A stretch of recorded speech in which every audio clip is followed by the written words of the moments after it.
Hello dear students. आज हम पढ़ेंगे कक्षा 12 में अध्याय 8 कविता के बहाने और दूसरी है बात सीधी थी पर छोटी छोटी दो कविताएं जो कुंवर नारायण के द्वारा लिखी गई है। सबसे पहले हम कवि का परिचय देखते हैं। कुंवर नारायण का जन्म सन 1927 ईस्वी में हुआ था। नई कविता आंदोलन के प्रमुख कवि कुंवर नारायण का नाम तीसरे तार सप्तक जो 1959 ईस्वी के अग्रगण्य कवियों में लिया जाता है। तार सप्तक के बारे में बताया गया है कि जो ये नई कविता आंदोलन के प्रमुख कवि रहे हैं और साथ में तार सप्तक हुए थे जिसमें 7 कवियों को सम्मिलित किया जाता है। तो जो तीसरा तार सप्तक है उसमें कुंवर नारायण को भी सम्मिलित किया गया था और उनमें भी अग्रगण्य कवियों में इनकी गणना की जाती है। वे अपने रचनाशीलता में इतिहास और मिथक के माध्यम से वर्तमान को देखते हैं। उन्होंने अपनी रचनाओं में इतिहास और मिथक के माध्यम से वर्तमान को देखते हैं कि जो हमारा पीछे का इतिहास है और जो बातें बताई जाती थी पहले की जो किंवदंतियाँ थी उनके माध्यम से वर्तमान हमारा क्या है उसके बारे में बताते हैं। उनका रचना संसार व्यापक है। 1950 के आसपास काव्य लेखन की शुरुआत करने वाले कुंवर नारायण ने कविता के साथ साथ कहानियाँ, लेख व फिल्म समीक्षाएं भी लिखी हैं। इनका कहना है कविता मेरे लिए कोई भावुकता की हाय हाय न होकर यथार्थ के प्रति एक प्रौढ़ प्रतिक्रिया की मार्मिक अभिव्यक्ति है। इनका क्या कहना है कि कविता मेरे लिए भावुकता की हाय हाय नहीं होकर, यानी मैं भावुक होकर के लोगों से उनमें रस नहीं बढ़ाना चाहता, बल्कि मैं यथार्थ के प्रति, वास्तविकता के प्रति मेरी एक प्रौढ़ यानी कि जो पुरानी प्रतिक्रिया है उसको उसके आधार पर मार्मिक यानी मन को छूने वाली अभिव्यक्ति प्रस्तुत करना चाहता हूँ। उनके प्रमुख कविता संग्रह हैं चक्रव्यूह है, परिवेश, हम तुम, अपने सामने, कोई दूसरा नहीं, वह इन दिनों। ये इनके प्रमुख कविता संग्रह हैं तथा आत्मजयी तथा वाजश्रवा के बहाने इनके 2 खंड काव्य लिखे हैं। आकारों के आसपास इनका कहानी संग्रह है। इनके अलावा आज और आज से पहले नामक इन्होंने समीक्षा ग्रंथ भी लिखा था। इस पाठ्य पुस्तक में जो संकलित कविता है कविता के बहाने, उसमें हम क्या पढ़ेंगे?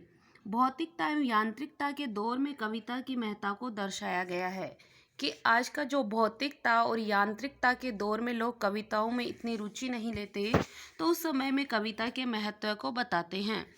कविता की उड़ान सीमातीत है। सीमातीत यानी सीमा से बाहर।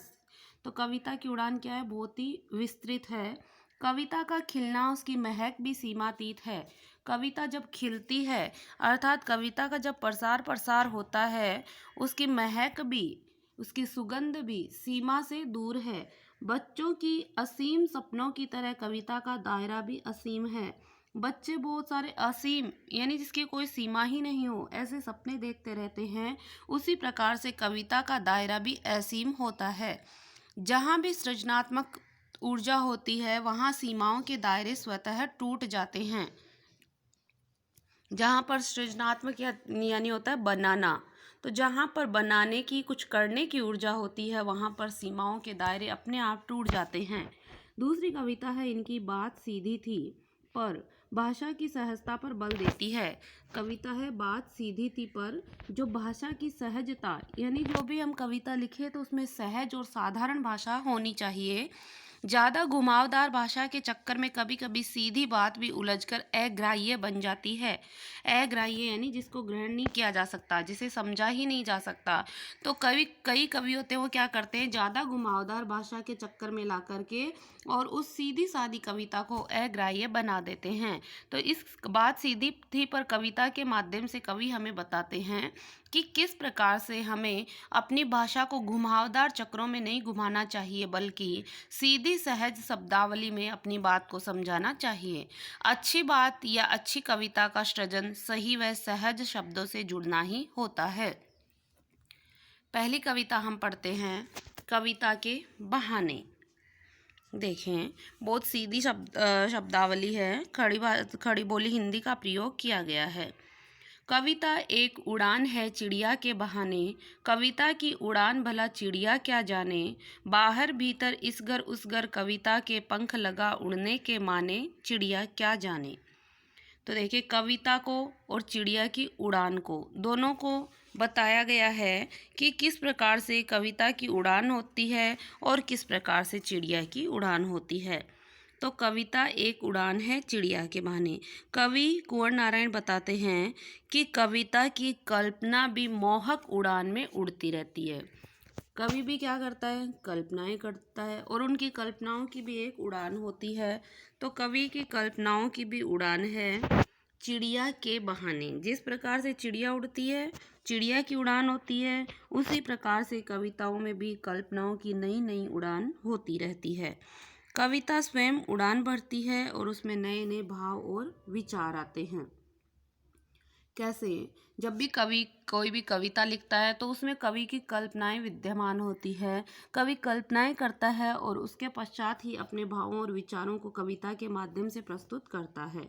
तो कविता में कल्पनाओं की उड़ान होती है चिड़िया के बहाने, जिस प्रकार से चिड़िया की भी उड़ान होती है। कविता की उड़ान भला चिड़िया क्या जाने, कि कविता की उड़ान होती है वो बहुत ही विस्तृत होती है, क्योंकि जो कवि होता है वह बहुत दूर दूर की कल्पनाएं कर लेता है। कविता की उड़ान क्या होती है, असीमित होती है, उसको भला चिड़िया क्या जाने। अर्थात चिड़िया की उड़ान तो एक सीमा में होती है और कविता की उड़ान बहुत ही विस्तृत होती है, इसलिए चिड़िया उस उड़ान को नहीं पहचानती। बाहर भीतर इस घर उस घर, चिड़िया क्या करती है, बाहर भीतर इस घर उस घर। चिड़िया केवल इतना ही उड़ पाती है, उसकी उड़ान कुछ ही सीमा में रह जाती है। लेकिन कविता तो बाहर भी चली जाती है, भीतर भी चली जाती है, इस घर से उस घर चली जाती है। कविता के पंख लगा उड़ने के माने, चिड़िया क्या जाने, कि कविता पंख लगाकर उड़ान भरती है। अर्थात कविता की उड़ान व्यापक होती है और उसमें कल्पनाओं के पंख ऐसे लगे रहते हैं कि वह घर से बाहर, घर के भीतर, इस घर में उस घर में, प्रत्येक घर में पंख लगाकर उड़ती रहती है। अर्थात कवि की कल्पनाएं ऐसी पंख लगा देती हैं कि वह सारी सृष्टि में उड़ान भर लेती है। और जो चिड़िया क्या जाने, और चिड़िया की उड़ान है वो सीमित होती है, चिड़िया थोड़ी ही दूर उड़ पाती है, जबकि कविता की उड़ान बहुत ही अधिक दूरी तक होती है। कवि की कल्पनाएं बहुत अधिक दूर तक चली जाती है। तो चिड़िया सीमित उड़ान के कारण कविता की उड़ान को नहीं पहचान पाती है। चिड़िया क्या जाने, इसलिए कविता की उड़ान को नहीं पहचान पाती चिड़िया की उड़ान। अर्थात पक्षी की उड़ान तो सीमित होती है, लेकिन कविता की उड़ान का जो क्षेत्र होता है वो बहुत ज़्यादा विस्तृत और व्यापक होता है। इसमें कवि ने हमें बताया है कि कवि की कल्पनाएं कितनी ऊंची उड़ान भरता है, और जो चिड़िया की उड़ान होती है वो भी कवि की कल्पनाओं की उड़ान के सामने छोटी होती है, अर्थात सीमित होती है। अगला है, कविता एक खिलना है फूलों के बहाने, कविता का खिलना भला फूल क्या जाने, बाहर भीतर इस घर उस घर, बिना मुरझाए महकने के माने, फूल क्या जाने। महकना यानी होता है सुगंध बिखेरना। इसमें कवि ने बताया कविता एक खिलना है फूलों के बहाने, कि जिस प्रकार से फूल खिलते हैं उसी प्रकार से कविता भी खिलती है। क्योंकि जब अच्छी कविता होती है तो फिर वो चारों ओर अपने सौंदर्य को बिखेर देती है। तो कवि कह रहे हैं कि जिस प्रकार से फूल पुष्प खिल जाते हैं, अपनी सुगंध चारों ओर फैलाते हैं, उसी प्रकार से कविता का भी एक खिलना होता है। कविता भी विकसित हो जाती है, उसमें भी नए नए रंग, भाव, सौंदर्य, उसमें भी शब्दों की सुंदरता सब होती है, भावों की सुंदरता होती है। लेकिन कविता का खिलना भला फूल क्या जाने, लेकिन फूलों का जो खिलना होता है वो तो कुछ समय के लिए होता है। फूल खिलते हैं 1 महीने के लिए, 10 दिन के लिए, 15 दिन के लिए। तो फूल उस समय के लिए, कुछ निश्चित समय के लिए खिलते हैं, लेकिन कविता का खिलना तो लगातार बना ही रहता है। कविता तो जब एक बार विकसित हो जाती है, एक बार जब सुंदर अक्षरों में गढ़ दी जाती है, तो फिर वो कविता तो खिली रहती है, अर्थात वो तो विकसित हुई ही रहती है। बाहर भीतर इस घर उस घर। फूलों की खुशबू कहाँ तक होती है? जैसे कहीं भी लगा हुआ पुष्प है तो उसकी खुशबू थोड़ी ही दूर के लिए होती है, लेकिन कविता की खुशबू तो बाहर भी होती है, भीतर भी होती है, इस घर में भी होती है, उस घर में भी होती है, और वो बिना मुरझाए महकती रहती है। यानी कभी भी कविता मुरझाती नहीं है। पुष्प तो क्या होता है, मुरझा जाता है, लेकिन कविता बिना मुरझाए महकती रहती है। इसलिए फूलों का खिलना और सुगंध का फैलना तो क्या होता है, व्यापक होता। सुगंध का फैलना तो क्या होता है, सीमित होता है, और इसके विपरीत कविता का जो महकना, सुगंध को बिखेरना, भावों को लोगों तक पहुंचाना बहुत अधिक विस्तृत होता है। इसलिए फूल कविता की सुगंध बिखेरने और महकने को नहीं जान पाते हैं। फूल क्या जाने, तो इसके बारे में पुष्प नहीं जान पाते हैं, क्योंकि पुष्प कुछ समय के लिए खिलते हैं और कविता अधिक समय के लिए खिली रहती है। जब वो एक बार खिल जाती है, विकसित हो जाती है, तो उसके पश्चात वापस वह मुरझाती नहीं है। कविता एक खेल है, बच्चों के बहाने, बाहर भीतर यह घर वह घर, सब घर एक कर देने के माने, बच्चा ही जाने। कवि कहते हैं कि कविता कैसी है। कविता को न तो फूल समझ पाते हैं और न ही कविता को चिड़िया समझ पाती है। कविता को तो केवल बच्चे ही जान पाते हैं। जिस प्रकार से कविता एक बच्चों के खेल के समान होती है, कवि भी बच्चे जिस प्रकार से खेल खेलते हैं, उसी प्रकार से कवि भी अपने शब्दों का खेल खेलते हैं। अर्थात शब्दों के द्वारा नए नए भावों को, अपने विचारों को, अपनी कल्पनाओं को कविता में उकेर देता है, और फिर वो कविताएं आगे से आगे बढ़ती रहती है। बच्चे कैसे जानते हैं? बाहर भीतर। बच्चे भी बाहर खेल लेते हैं, भीतर खेल लेते हैं, इस घर में खेल लेते हैं, उस घर में खेल लेते हैं। उनके लिए ना कोई ऊंच है, ना कोई नीच है, उनके लिए कोई भेदभाव नहीं है। उनमें अपनापन परायापन नहीं होता। सब घर एक कर देने के माने बच्चे क्या करते हैं, सारे घरों को अपना ही मान लेते हैं और खेलते रहते हैं। उसी प्रकार से कविता में भी शब्दों को खेल होता है, और कवि शब्दों के माध्यम से इस बाहरी संसार, इस आंतरिक अपने हृदय में और अपने पराये सभी घरों में उसकी कविता को पढ़ा जाता है, और उससे अर्थ ग्रहण किया जाता है, और उसके मनोभावों को समझा जाता है। तो बच्चा ही जाने, उसकी बातों को केवल हम बच्चों के रूप में मान सकते हैं।